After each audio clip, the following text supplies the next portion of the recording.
Islam is actual self-improvement and nothing else is. A lot of Muslims today have fallen for the scam that is called self-improvement.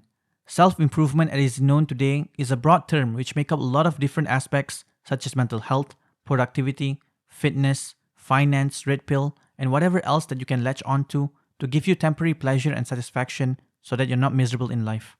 In this video, I'm going to concisely explain why there is no self-improvement other than within Islam, and the steps you can take to actually become the top 1% of the population.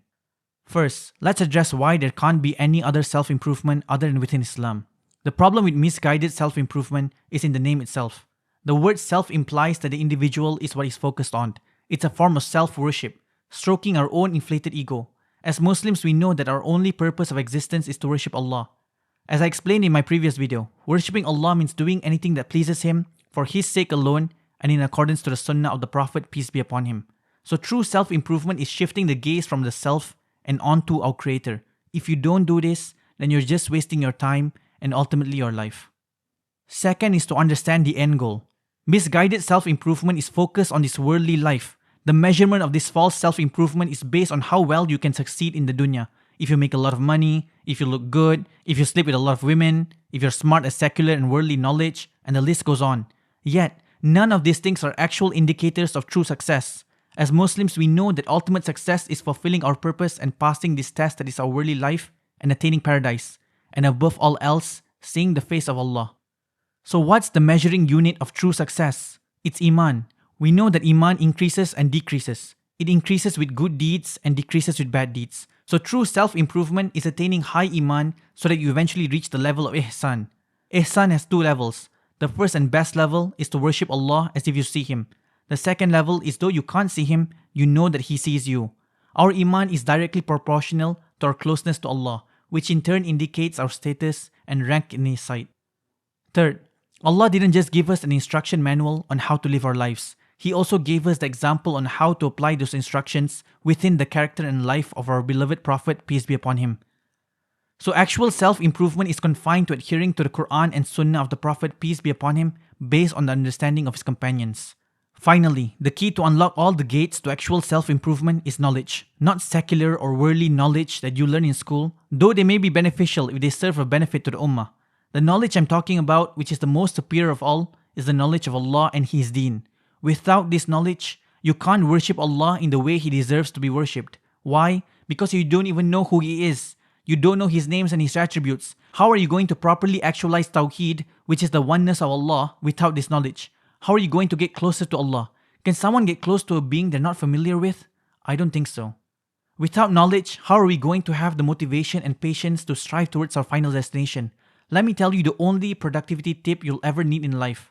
From a scientific point of view, our motivation to do an action or not to do it is dependent on the reward. If we feel that the reward is worth it and the task is not too difficult to accomplish, then we won't hesitate to take action. But if the reward is insufficient or if the task is too hard, we will end up procrastinating. The thing is, in Islam, the reward far outweighs the difficulty of any action, but you wouldn't know that if you didn't have knowledge. Without knowledge, how are you going to emulate the Prophet, peace be upon him? We don't know his Sunnah nor his life story. Yet we can tell from cover to cover the biography of celebrities and influencers. Have you no shame, O Muslim? Seeking Islamic knowledge is the epitome of self-improvement. The scholar is far superior than the righteous layman. The Prophet, peace be upon him, said, "Verily, the angels lower their wings for the seeker of knowledge. The inhabitants of the heavens and the earth, even the fish in the depths of the water, seek forgiveness for the scholar. The virtue of the scholar over the worshipper is like the superiority of the moon over the stars. The scholars are the inheritors of the prophets. They do not leave behind gold or silver coins, but rather they leave behind knowledge. Whoever has taken hold of it has been given an abundant share." So let me summarize everything for you in one paragraph. Actual self-improvement is not the improvement for the self, but improvement for the sake of Allah. The measurement of this improvement is one's Iman. The higher one's Iman is, the more perfect is his worship towards his Creator.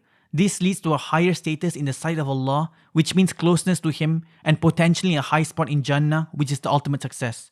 In order to actually self-improve, we need to follow Allah's guidance, which is the Quran. But you can't do that without following the Sunnah of the Prophet, as his character mirrored the Quran. You also need to have the understanding of his companions, because they were the people who lived during his time and saw these things into practice. Finally, you need knowledge above all else to be able to do everything I just mentioned. The more knowledge you acquire, the more you attain perfection in these actions, and eventually you'll reach the level of ihsan, which is the perfection of one's religion. I will end with a quote from Umar al-Khattab. Verily, we were a disgraceful people, and Allah honored us with Islam. If we seek honor from anything besides that which Allah has honored us, Allah will disgrace us. So, O Muslim, what are you waiting for?